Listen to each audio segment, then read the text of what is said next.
Bismillahirrahmanirrahim. Kita masuk masalah karomah ini di part atau video kedua. Amma ba'du. Dari sinilah andung sebagai pentaklim perlu rasanya andung mengingatkan kembali di kehidupan sekarang, memaparkan suatu pembahasan mengenai permasalahan karomah ini, sehingga akan bisa terang lah, jelas mana yang disebut karomah yang benar, al-haq, dan mana yang tiruan abatil. Hal itu bertujuan bagi andung sebagai pentalim sendiri, ya, agar seorang mukmin atau muslim dapat memahami secara sempurna apa sih yang diyakini kita, di mana keyakinan tersebut merupakan modal kita untuk bisa mendapatkan kebahagiaan dunia wal akhirat. Kelak nanti di akhirat. Islam itu tidak mempersulit umatnya ajarannya, Pak. Tidak. Yakini itu, Iwan. Agama kita itu tidak sulit. Bukan ngegampangin. Dan ajaran tidak ada mempersulit umatnya, Allah tahu. Untuk bisa menjadi pribadi yang baik. Bahkan Nabi Muhammad SAW memberikan kemudahan beribadah loh. Ya. Salah satunya adalah tidak memberikan efek buruk pada orang lain. Itu udah soleh dan mendapatkan karomah. Tidak memberikan efek buruk dalam bersosial kepada orang lain. Itu udah soleh. Itu kata Nabi. Gampang ya? Ya. Menjadi seorang yang soleh, sering kita mendektum diri. Sulit kali. Itu. Betul kan? Salah, Pak. Salah. Itu gunanya ada guru mengingatkan. Ya, sekali lagi ya. Jangan kita memponis diri menjadi soleh itu sulit dalam ajaran Islam. Sangat sulit lagi. Kacau tuh. Itu udah mainan niat. Maka antum sulit. Dan penuh tantangan. Maka akan ada tantangan. Setuju nggak nih? Ini udah kecerdasan spiritual loh. Di situ mainnya. Menjadi orang soleh sebenarnya mudah, Pak. Nggak gampangin. Tapi diilmui. Jika dimaknai dengan pendekatan yang lebih sederhana, pakai SOP. Yang sederhana dulu. Jangan langsung ingin jadi wali. Ya. Benar, Pak. Nih. Yang duduk juga begitu. Ya. Udahlah bisa sholat aja, walaupun belang betong, kita apa yang penting ada sholat lah. Gitu dulu. Sederhana aja dulu. Yang dari sederhana. Yang diajarkan dalam agama Islam, khususnya Islam, kata kuncinya gini. Menjadi orang soleh adalah, tahu nggak secara syariat? Ikhwan Arif tahu? Tahu. Tidak mengganggu orang lain.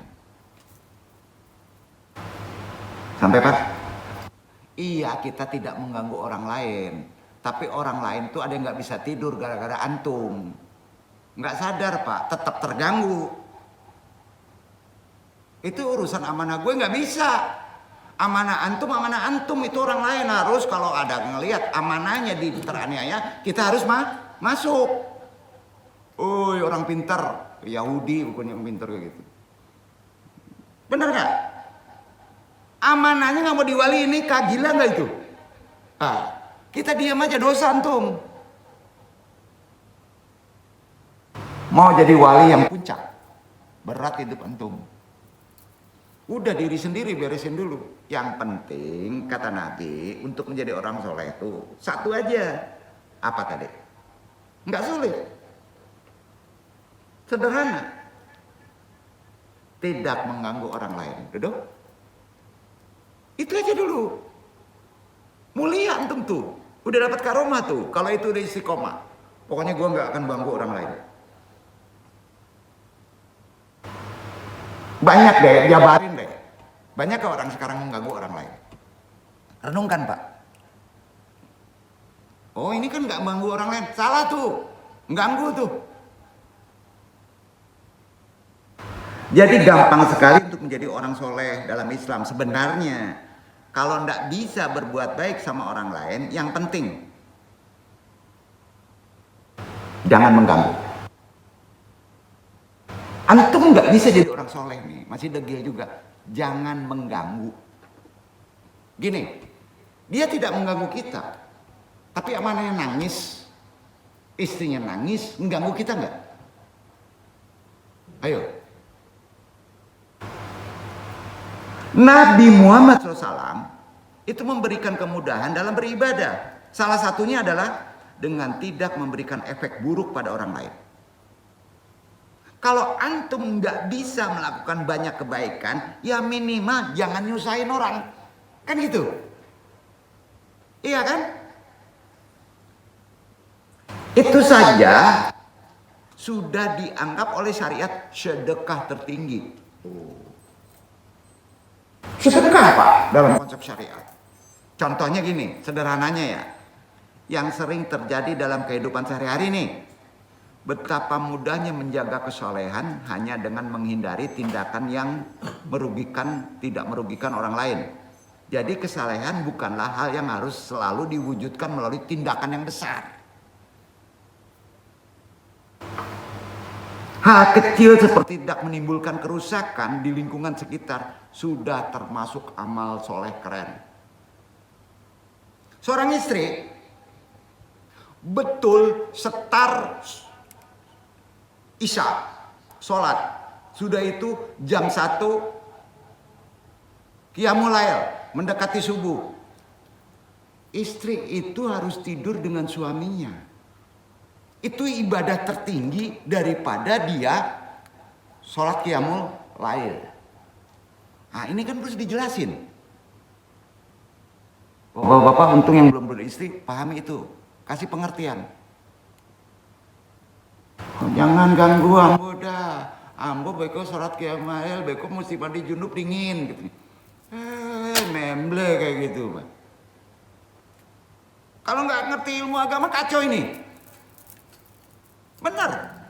Itu sering rusaknya bencana rumah tangga tuh. Yang sepele tadi. Mana hak prioritas seorang Hawa? Tidak mengganggu suaminya, tidak mengganggu orang lain. Sepakat Pak? Walaupun ini agak melenceng tapi penting. Itu orang harus berani menyampaikannya. Ya. Jadi betapa mudahnya sebenarnya menjaga kesalehan hanya dengan menghindari tindakan yang tidak merugikan orang lain. Menjaga niat yang baik, tulus. Jadi sementara itu setiap manusia secara naluri dia, dorongan untuk berbuat baik, amal soleh, itu sudah dari sononya ada. Benar Kak? Nah, sebagai perintah agama itu. Jadi tidak hanya memberikan manfaat bagi pelakunya di dunia, tetapi juga balasan berlipat di akhirat. Karenanya Nabi bersabda, kullu amalin solihin yakumu bil basyaru saya tada'afu min asrin ila sabi imiyati maratan. Setiap kebaikan yang dilakukan manusia, insya Allah akan dilipat gandakan 10 hingga 1700 kali lipat. Hadis riwayat Bukhari Muslim. Ini orang yang nggak percaya. Dalam Islam, soleh itu berarti terhindar dari kerusakan atau keburukan. Bapak-bapak istiqomah terus menerus jadi orang baik, bapak-bapak akan terhindar dari kerusakan dan keburukan. Seandainya standar tua pun nggak akan menyusahkan orang lain. Sampai Pak? Ya. Maka seseorang yang menjaga lisan, pikiran, perbuatan dari hal-hal yang merusak dalam hidupnya dijaga itu. Sudah termasuk orang yang mendapat karomah. Kan nggak kemana-mana karomah tuh. Kesalehan itu membawa manfaat besar bagi lingkungan sekitar kita. Percaya nggak Pak? Kalau Bapak misalnya di lingkungan kacau, Bapak soleh sendiri, nanti lambat laun yang lain itu segan sama kita akan menjadi baik. Walaupun Bapak nggak berdakwah. Karena manusia punya nurani. Nggak percaya Pak. Kan zaman sekarang gimana Pak? Manga belainya jahe akito gamparnyo. Sama aja inyo kan? Karomah tuh begitu Pak, berat memang, tapi harus diilmui. Karena itu dalam Al-Quran, kata saleh itu berapa kali disebutkan? Banyak. 124 kali di Quran itu kata soleh aja semua. Soleh. 124 kali Pak. Dengan berbagai makna, termasuk tentang pentingnya orang soleh dalam mengelola kehidupan di atas bumi ini. Salah satunya ya, jadilah orang soleh, istiqomah gitu. Itu udah soleh. Jangan jauh-jauh mencari orang soleh. Jangan menganggap mendektum diri soleh itu susah. Soleh itu gampang secara Islam. Allah berfirman, Al-Anbiya ayat 105, Iqra Iwan.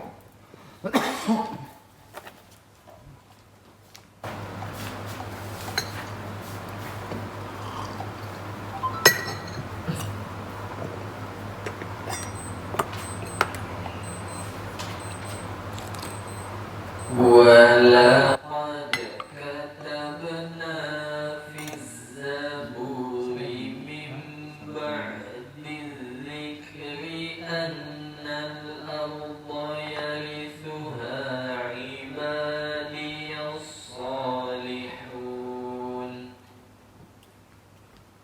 Dan sesungguh kami telah tulis di dalam Zabur, sesudah kami tulis dalam Lauh Mahfuz bahwasanya bumi ini dipusakai hamba-hambaku yang saleh. Dari ayat yang sudah dimanasak Jabur aja disebut, dititipkan dunia ini kepada hamba-hambaku yang apa? Halo? Wali Ar-Rahman atau wali setan? Orang soleh Pak. Artinya kalau kita nafsirinnya gini, orang soleh memiliki tugas untuk menjaga kedamaian, keteraturan lingkungan. Kalau antum sendiri soleh, maka yang lain soleh. Kalau antum soleh, maka anak kita soleh. Percaya nggak Pak? Itu ditolong Allah. Itu karomah. Tuh. Mau bisa terbang, tapi anak kita nggak ditolong. Pilih mana? Nah, gitu aja deh. Logikanya gitu. Itu sebabnya kesalehan bisa menjadi dua macam. Ilmui. Pertama, saleh duniawi. Yang kedua, udah tahu kan, saleh ukrawi, nggak bisa dilepas. Makanya ada ibadah ukrawi, ada ibadah sosial. Sekarang kan bingung Pak. Nggak tanggung rajin nih ke masjid. Tetangganya juga ditegur Pak. Nah, kan kacau Pak. Ada nggak? Nggak ada di sini bilangnya. Gitu aja lah ya. Benar kan? Jadi kesalehan duniawi. Ada kesalehan yang bersifat apa Pak? Hablum minanas. Kesalehan duniawi itu kata Nabi sifatnya etis. Apa? Etis. Udah nggak perlu dibahas. Perilaku baik yang diakui, dipahami oleh akal sehat, udah deh, antum soleh tuh. Dan diterima secara orang banyak, universal, etis. Tidak pandang bulu akidah lu, akidah gua, pokoknya gua jadi orang baik deh. Selama dia baik, kita baik, ya. Tapi kalau ingin naikkan level lebih tinggi, tampil beda. Dia buruk, tetap kita baik, sanggup? Itu levelnya beda, ya. Orang yang memiliki kesalehan ini bisa saja berasal dari berbagai latar agama maupun keyakinan yang berbeda kan. Nah, namun kesalehan ukrawi ini titik poinnya kita sebagai Islam. Jangan di sini aja ditekankan. Dia harus furqan. Gimana kesalehan ukrawi itu memiliki dimensi yang lebih dalam. Harus diilmui. Kesalehan ini didasarkan pada keimanan kepada Allah, melibatkan ketaatan, istiqomah terhadap aturan agama. Kesalehan ukrawi bukan hanya tentang baik kepada sesama, bukan itu saja, tetapi tentang hubungan kita kepada Allah. Ma'rifatullah. Itu poinnya. Hubungan kita dengan Allah gimana? Contoh nyata.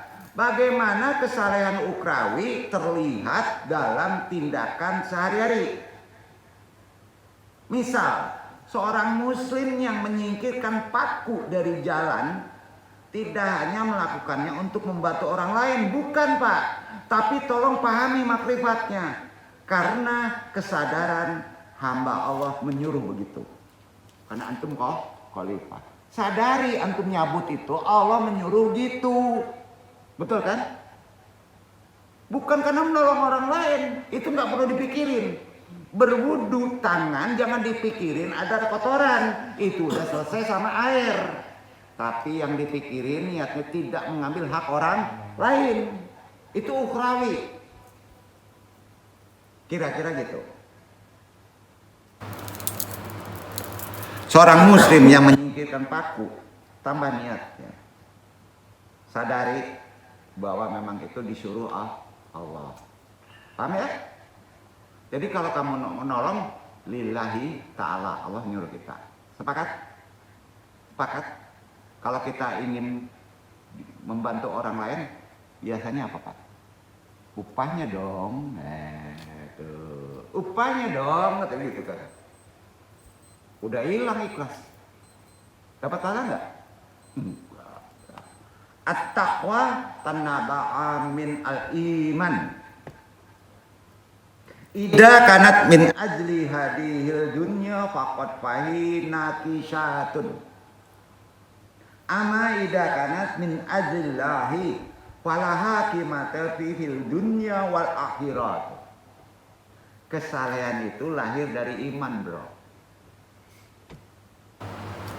Dari kolbu, dari percaya. Saleh itu lahirnya dari percaya. Kalau hanya untuk dunia, itu namanya iman jadi-jadian.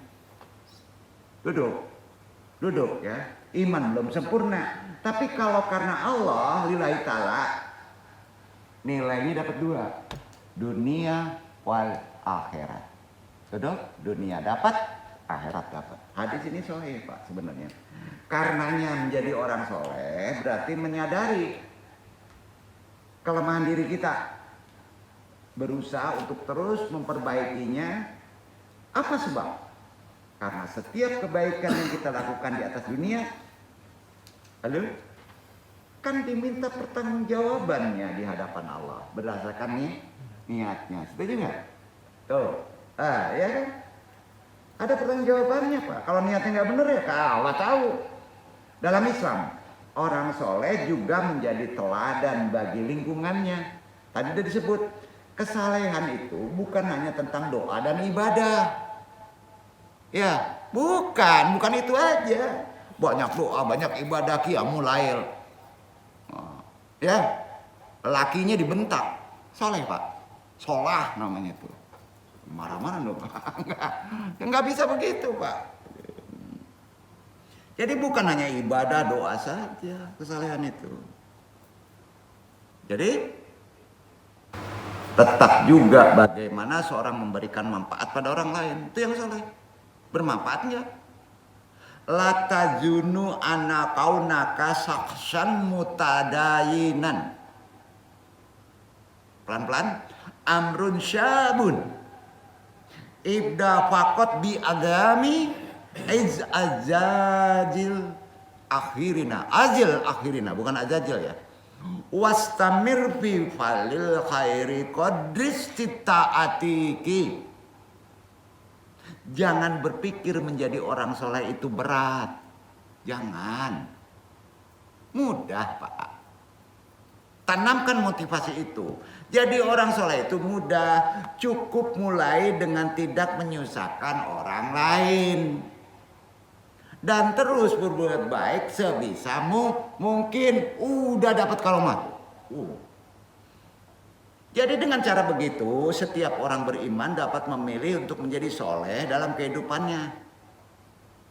Nah, pilih halal, pilih haram. Susah mana halal haram? Susah haram.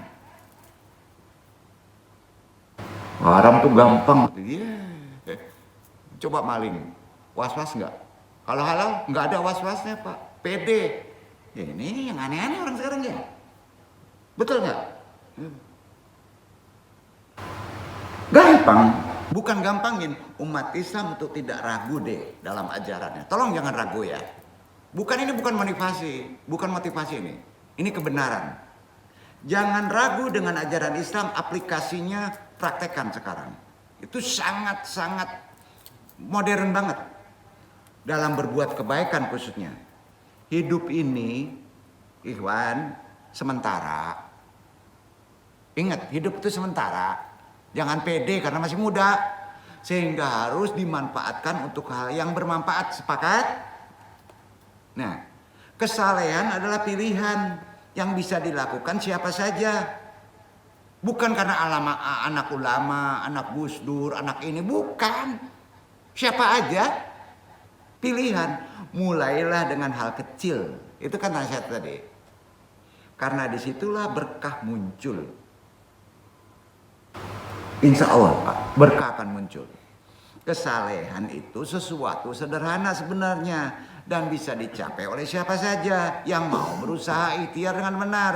Karenanya di dalam hadis riwayat Abu Hurairah, Nabi Muhammad SAW bersabda, Innallah sayursilu fi bidayati kuli mi'ati amin mayu yadidul lil umati majdadinihin.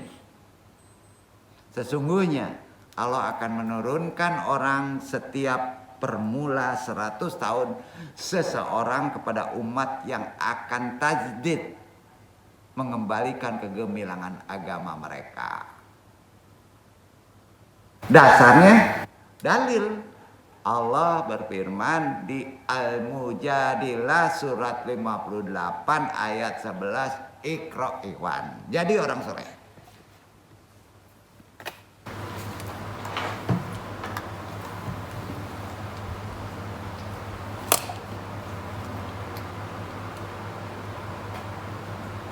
يا أيها الذين آمنوا إذا قيل لكم تفسحوا في المجالس فافسحوا يفسح الله لكم وإذا قيل انشزوا فانشزوا يرفع الله الذين آمنوا منكم والذين أوتوا العلم درجات والله بما تعملون خبير. Hai orang-orang yang beriman, apabila dikatakan kepadamu berlapang-lapanglah dalam majlis, maka lapangkanlah, niscaya Allah akan memberi kelapangan untukmu. Dan apabila dikatakan berdirilah kamu, maka berdirilah, niscaya Allah akan meninggikan orang-orang yang beriman di antaramu dan orang-orang yang diberi ilmu beberapa derajat, dan Allah Maha mengetahui apa yang kamu kerjakan. Intinya itu istiqomah. Kalau Allah nyuruh berdiri, diri. Kalau Allah nyuruh sedekah, sedekah. Kalau Allah manggil, ayolah sholat, datang. Ditinggikan gak derajat kita Pak? Dimuliakan sama Allah gak?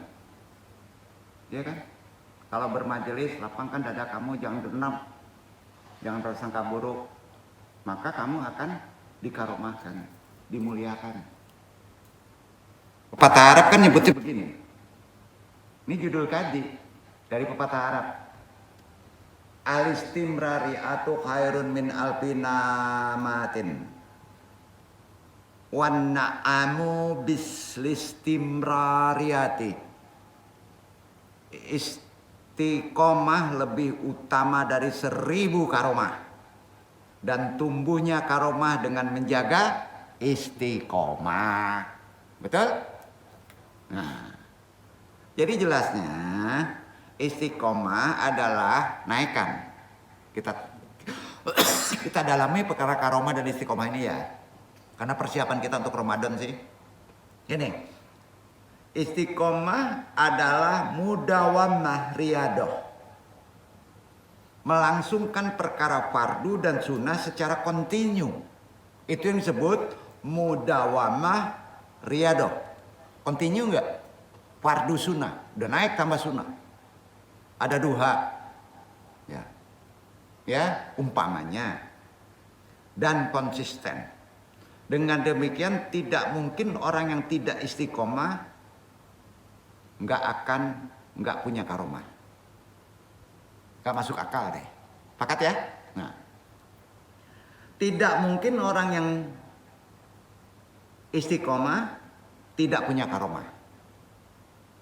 Kita bisa melihat orang yang punya karomah itu dari istiqomahnya.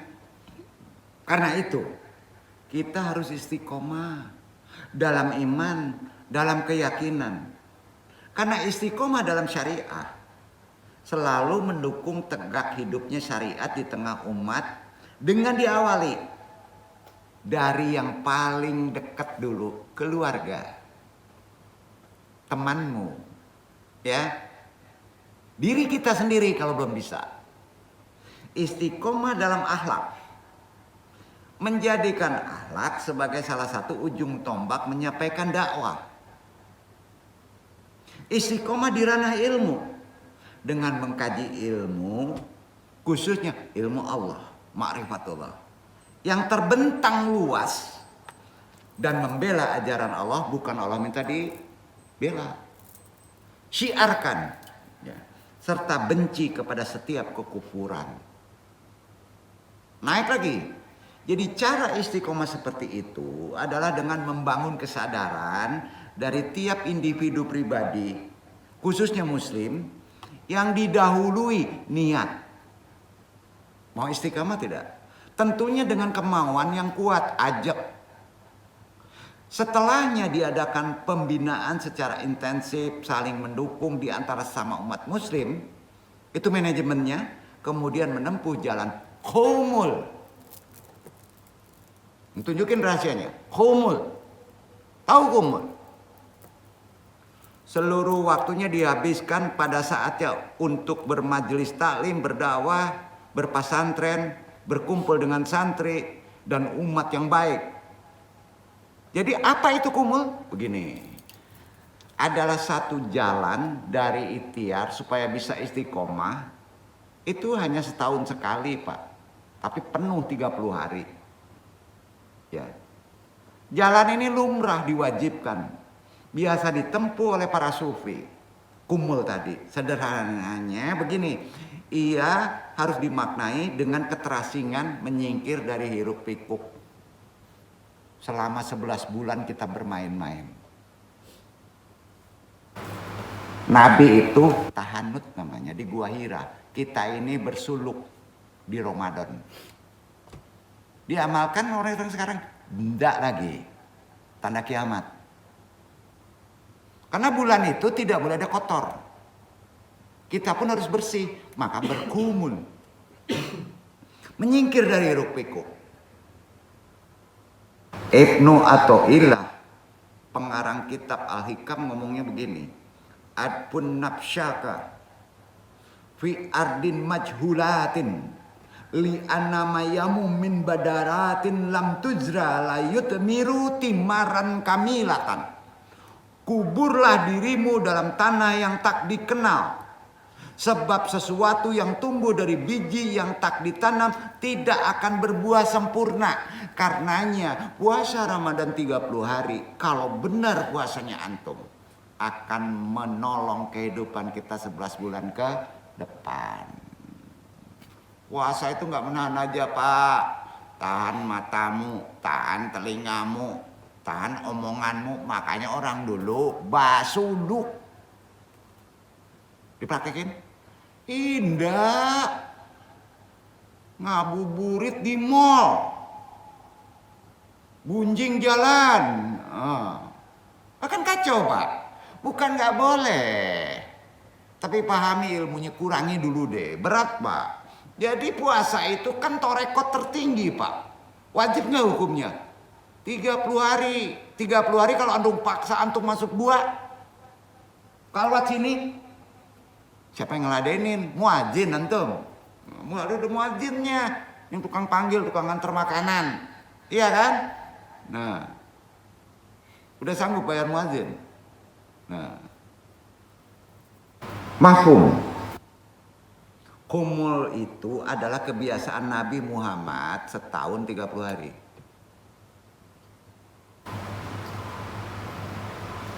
sebelum menerima wahyu. Jadi kalau antum puasanya benar, antum diberi petunjuk ilham tajam loh 11 bulan. Ada rezeki dikasih tahu sama Allah loh. Jadi kuncinya itu, chargernya itu. Pada waktu itu Nabi, kebiasaan Nabi, Ramadan, kontemplasi, merenung di Gua Hira. Lebih dari itu, fungsi kumul adalah untuk mematangkan diri, baik secara intelektual, spiritual, emosional, akan dicharger baru lagi. Sebagai suatu cara untuk bisa mencucikan jiwa, itu yang disebut tazkiyatun nafs, syariat menyebutnya. Jadi komitmen hati andung sebagai pentaklim hanya ingin mengenalkan ajaran Allah Subhanahu wa taala secara benar dan lebih dalam. Lakukan dengan yang hal-hal yang bisa kita lakukan dulu deh. Yang mulai dilupakan oleh orang zaman sekarang ini. Indah ajarannya tuh. Ajaran Allah itu solusi untuk kehidupan kita. Kita nggak pernah kepikiran kalau itu jadi viral atau terkenal karena kita sering melakukan tahanut kalwat. Gimana mau viral kalau kita tahanut kalwat bersuluk, hilang HP semuanya. Mau terkenal gimana? Ini ajaran Allah bro, dipraktekkan oleh Nabi SAW, khususnya bulan Ramadan. Makanya orang dulu tiap masuk bulan Ramadan persiapannya 3 bulan. Selalu berkalwat di bulan Ramadan. Istilah torekot bersuluk. Syariat menyebutnya apa? Itikaf di masjid. Bener gak? Udah dikurang-kurangi 10 hari terakhir aja. Enggak juga ikhlas, nunggu Lailatul Qadar. Kan aneh. Ya, jadi terawih itu gimana? Kalau terawih antum terkontaminasi di rumah aja. Kalau ingin melihat Halimatus Sadiah yang cakep-cakep, udah salah arah bro, kacau nih. Enggak ada, bingung dibuat ini. Itikaf di masjid itu yang sudah jarang lagi diamalkan secara benar, harus dijelaskan. Umat Islam akhirul zaman, padahal ini ajaran dari Allah yang sangat indah dan penting. Charger, nggak mungkin lah cas tuh aki nggak di charger kan? Ngeloyo antum hidup ke depan. Kapan? Berapa hari lagi dia? Oke deh, kita nggak perlu kalwat. Boleh, ya kurangi memandang yang aneh. Main bola, game, hantu belau. Bukan punya waktu dunia itu. Itu waktu punya Allah. Sampai enggak? Untuk di-charger tazkiyatun nafs antum. Marah-marah dong. Enggak, on. Untuk 11 bulan ke depan. Ya. Udah jarang diamalkan. Ya. Penting ini. Karena itu antum agak nyinyi perkara ini. Berulang-ulang ya. Antum menyampaikan. Jadi sekali lagi pahami, itu sebabnya merasa nyaman, enak hidup, baik, terkenal ataupun tidak. Kalau antum benar mengikuti tata aturan istiqomah Islam, ketika sudah memaklumkan ilmu Allah, udah senang deh dong. Nggak perlu viral, udah menyampaikan aja udah senang. Itu karomah. Ada nggak antum menasihatin orang senang? Udah karomah itu, kan diri kita yang tahu. Ya. Bukan merasa bangga atau mampu atau berilmu. Malamat itu berat. Jadi supaya bisa menghidupkan ilmu-ilmu Quran di tengah sementara orang banyak menganggap ilmu Al-Quran sudah tak dianggap penting, itu kita ingatkan lagi, hidupkan lagi. Itu Ramadan. Kebenaran harus dimulai dari diperkenalkan bro. Betul? Diperkenalkan kemudian diingatkan kalau sudah kenal. Pada zaman Nabi orang tidak heran dengan kisah-kisah mukjizat, nggak heran. Yang diterangkan dalam Al-Quran banyak. Lain halnya ketika umat semakin jauh dari masa kenabian. Umat bakal bertanya-tanya tentang kebenaran kisah-kisah tersebut mulai ada sekarang. Bener nggak tongkat ini bisa belah? Ini udah mulai itu. Benak kita sudah mulai aneh. Sebagian umat, enggak seluruhnya. Mereka bertanya, apa benar kisah dalam Al-Quran itu? fiktif, legenda. Hal ini sangat terkait dengan keimanan loh. Bagi sebagian orang perlu pembuktian terdekat. Pembuktian terdekatnya coba ilmui. Maka dari itu munculnya karomah-karomah di tangan ulama-ulama besar, para wali Allah seperti Syekh Abdul Qadir Jailani salah satunya. Hanya untuk bisa mengangkat kepercayaan umat supaya lebih tebal keimanannya. Hanya itu. Hanya itu. Kejar-kejar tumul hitam takat jin bakar hanya untuk bisa mempertebal kegoiban keimanan antum. Hanya itu. Demi Allah, hanya itu. Hanya untuk itu. Syekh Abdul Qadir juga begitu. Gimana bisa tebal keimanan kita terhadap mukjizat Nabi Muhammad, kemukjizatan dikisahkan dalam Al-Quran. Maka lahirlah karomah-karomah atau keistimewaan tersebut. Syekh Abdul Qadir Jailani diantaranya. Hal ini akan mempertebal keimanan kita seorang bahwa mukjizat yang dimiliki oleh para nabi adalah benar. Karomah manusia biasa bisa bedah badan benar untuk hanya mempertebal iman antum. Hanya itu, Pak. Wali juga benar. Buktinya para ulama penerusnya memiliki keistimewaan yang tidak dipunyai oleh orang-orang awam. Itu dia. Jadi untuk mempertegas ini, ya tolong baca. Ya, keanehan-keanehan. Bukan nabi saja bisa menghidupkan hewan yang mati. Ada kisah sedikit untuk sampaikan ya. Jadi kisahnya ini terjadi pada kabilah ya, Imam Yahya. Ketika Imam Yahya, dia seorang habib, berjalan dengan kabilahnya atau rombongannya dari Tarim Hadramaut ke Yaman. Kabilah tersebut hendak ziarah ke Baitullah Al-Haram Makkah. Kemudian ziarah ke makam Nabi Muhammad SAW di Madinah. Dalam perjalanan ke Madinah setelah dari Makkah, ya, seorang rombongannya mati, meninggal. Kemudian ada yang lapor nih ke Imam Yahya, beliau Habib, cucu Nabi, bahwa ada anggota rombongan kabilahnya yang meninggal. Lalu Imam Yahya datang ke mayat yang meninggal tadi, dipegang telinganya. Dan Imam Yahya ngomong, namanya Imam Habib Yahya, ngomongnya gini, hai kamu mau saya ajak ziarah ke Zadana kakekku Al-Mustafa Muhammad SAW. Ke mayat, dipegang telinganya ngomong gitu. Hai kamu mau saya ajak ziarah ke Zadana kakekku Al-Mustafa Muhammad SAW. Nanti setelah berziarah ke Zadana ya, Al-Mustafa mau mati-matilah antum gitu. Gitu ngomongnya.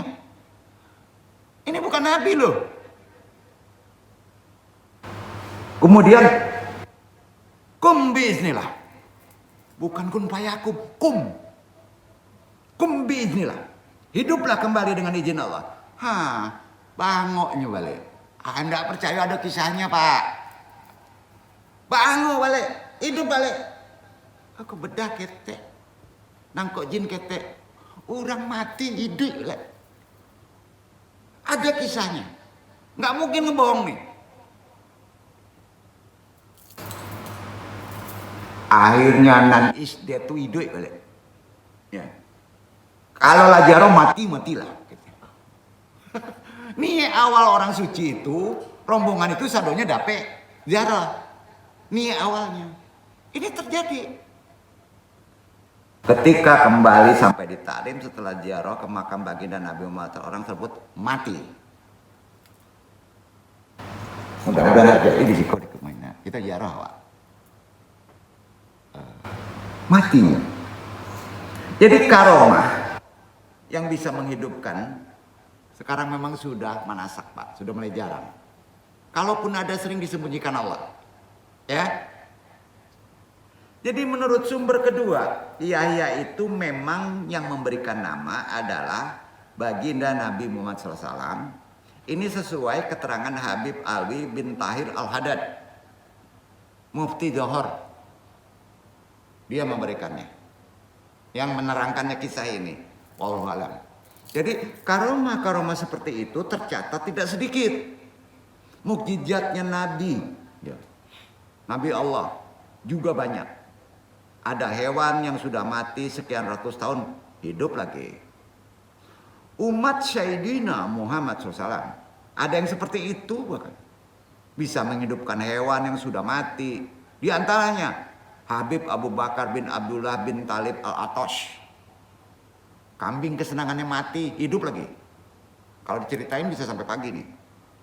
Jadi karomah-karomah yang dimiliki oleh wali itu tidak hanya nampak ketika hidup saja. Bukan, udah mati pun masih ada karomahnya.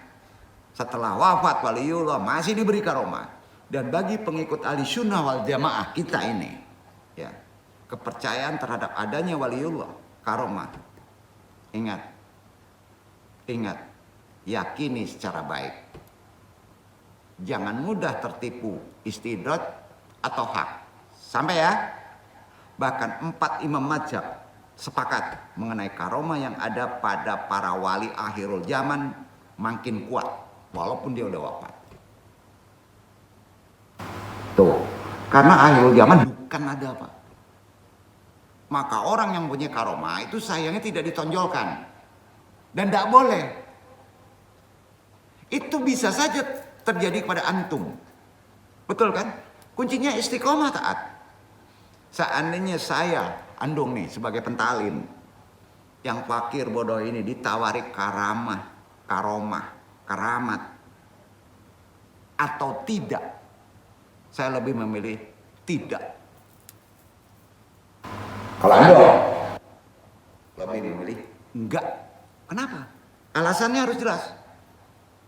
Umpamanya diberi karomah melihat ayatnya Allah yang tersembunyi. Saya memilih tidak.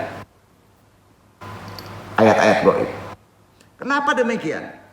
Dianugerahi keramat karena rasa malu. Bapak harus timbul rasa malu. Itu maqamat tertinggi. Rasa malu kepada Allah. Sebabnya banyak kekuasaan Allah di zaman sekarang yang sudah ditampakkan, Pak. Subhanallah. Banyak bagi orang yang mau tadabur. Banyak sekali kekuasaan Allah yang sudah ditampakkannya. Bencana, bergesernya air, hilangnya air tanah. Telah banyak kekuasaan Allah yang ditampakkan. Jadi tidak usah mencari kekuasaan Allah yang belum ditampakkan. Jangan malu. Ana ahjalu minallah. Saya malu kepada Allah. Hunnaka katsirum min ayatillah. Walimada majil tatap hatu. Segini banyak ayat Allah diserakan sama kita. Kita masih antum semuanya cari. Enggak malu antum. Yang ada aja antum tidak tunduk. Apalagi yang ditunjukkan dari yang kegoiban. Mungkin sombong antum. Itu malaman. Cara berpikir religius begitu, Pak. Yang terlalu visual, hati-hati, pahami. Yang terlalu percaya bahwa wali harus bercahaya, hati-hati. Bukan gak zamannya. Bahwa orang soleh harus viral, hati-hati. Bahwa yang dekat dengan Allah pasti hidupnya naik kelas, hati-hati juga. Padahal pesan utamanya brutal dalam kesunyiannya. Brutal. Istiqomah itu sendiri adalah puncak karomah. Bukan terbang ke Mekah. Bukan hanya ahli menyembuhkan orang. Bukan. Istiqomah bukan itu. Bukan membaca pandai menerka isi hati jemaah. Bukan. Tapi bangun subuh, azan, sholat, pulang, hidup biasa-biasa saja. Karomah yang terbesar tuh. Ada muadzin 40 tahun tanpa berhenti azan terus. Dan dia tidak merasa bosan. Itu bukan kebiasaan, bro. Bukan marbub, bukan kebiasaan. Itu keajaiban yang tidak kelihatan. Tidak terasa oleh muadzin itu. Banyak muadzin tukang ajan sampai begitu lama, bertahun-tahun. Dia terus menerus jadi muadzin. Kalau dipikir sangat kejam secara spiritual. 40 tahun. Ini kan sama membongkar satu kebohongan kolektif kita. Begini, kita menghormati agama bukan karena isinya, tapi karena bungkus sosialnya. Itu sekarang. Muadzin itu setiap hari mengucapkan apa? Hayyala sholat, hayyalal falah, as-sholatu khairun minan naum. Kan betul? Menyeru, memanggil orang ke jalan keselamatan, ya. Tiap hari ia membangunkan orang untuk sholat, ia menjaga denyut masjid tetap hidup nyawanya. Itu muadzin. Menjaga nyawa masjid hidup. Itu muadzin. Selama 40 tahun, kebayang nggak? Tapi karena ia tidak dikenal, tidak ada jabatan, kadang tidak berpakaian ustadz yang sering terlihat di mbah YouTube. Kan itu. Sudah itu tidak punya karisma panggung, maka ia jadi tidak kelihatan. Tidak diperlihatkan Allah. Cuma tukang ajan, cuma marbub. Si Adang itu perangainya. Kalimat itu sebenarnya antum sudah memponis cara kita menilai manusia, bukan begitu. Lalu datang orang alim, ulama, ustadz, mubalik, kiai, sorbannya, tasbihnya segede kubah masjid, tongkatnya, cermin karomah, pokoknya tamu terhormat. Viral, lulusan Al-Azhar, dosen UIN. Bukan UIN sini, UIN langit. Ya. Didudukan di depan, dikasih kue, diprioritaskan. Padahal secara fungsi spiritual harian. Renungkan. Secara fungsi spiritual harian. Muadzin itulah yang setiap harinya menjaga nyawa masjid. Setuju? Nilai spiritual kita gimana? Yang satu dipuja karena simbol. Itu zamannya. Yang satu diabaikan karena rutin. Pilih yang rutin walaupun gak terkenal. Jangan mau terkenal di dunia. Terkenallah dengan Allah. Setuju? Itu penting. Jadi jangan bangga deh begitu. Begini aja udah bangga. 1, 2, 3, 4, 5, 6. Di luar mabok masih ada. Pas keluar sorban segede. Ngeri Pak. Di sini kita mengerti kalimat.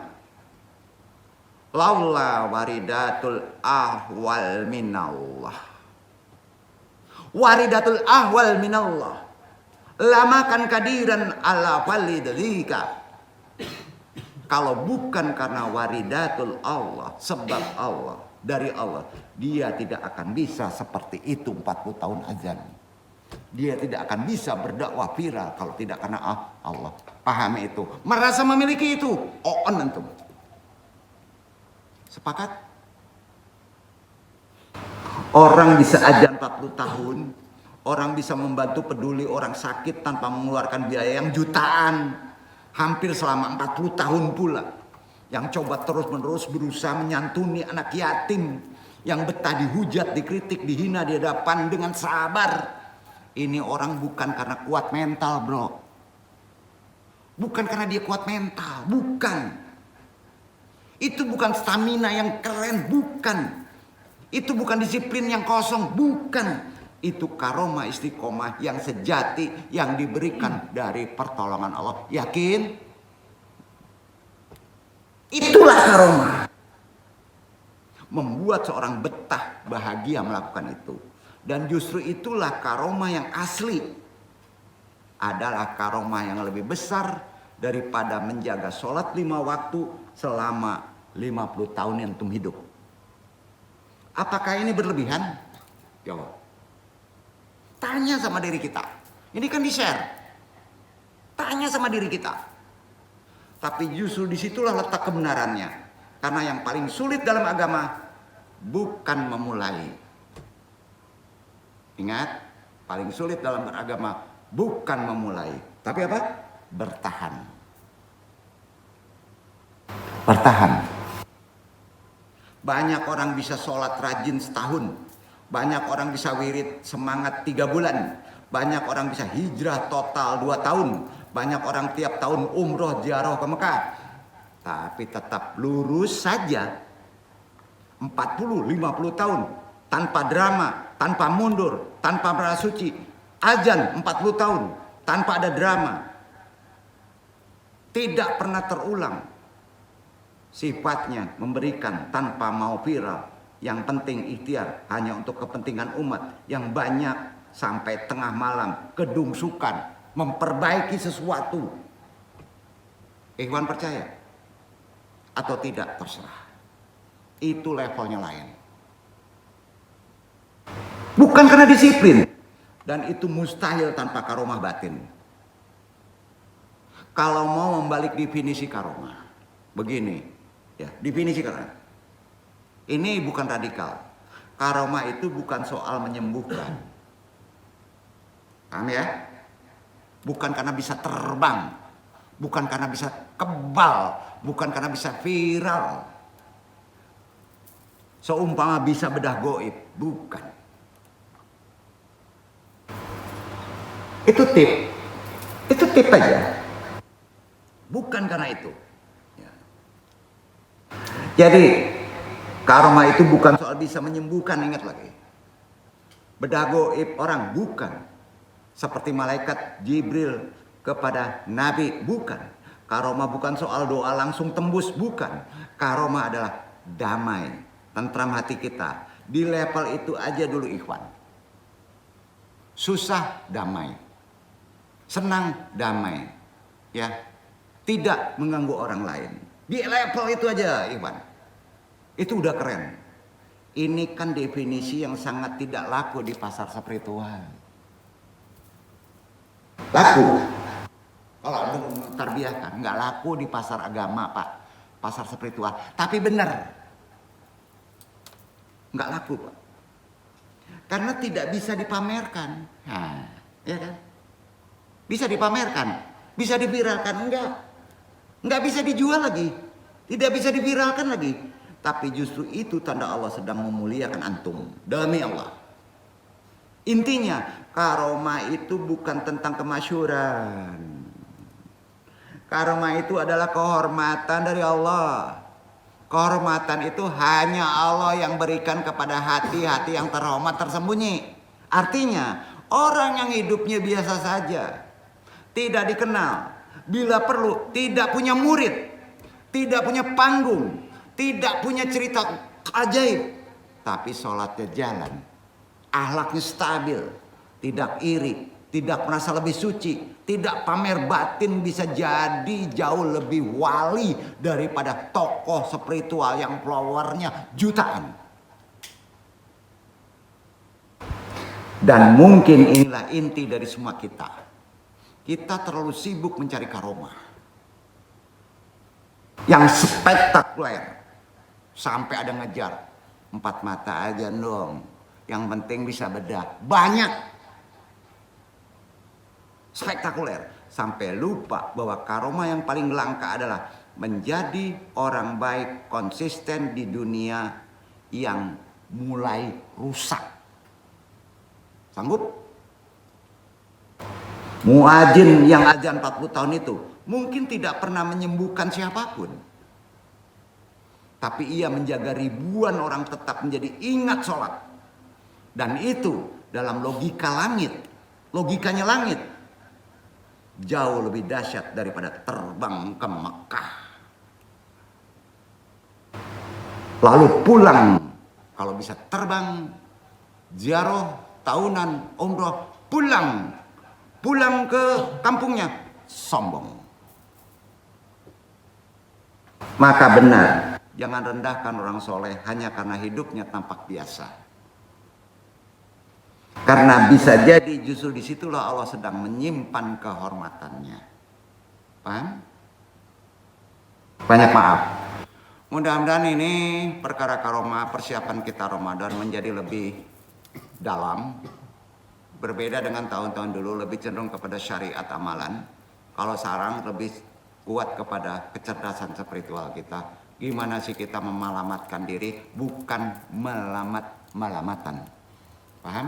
Wabillahi taufiq hidayah. Banyak maaf. Wassalamualaikum warahmatullahi wabarakatuh.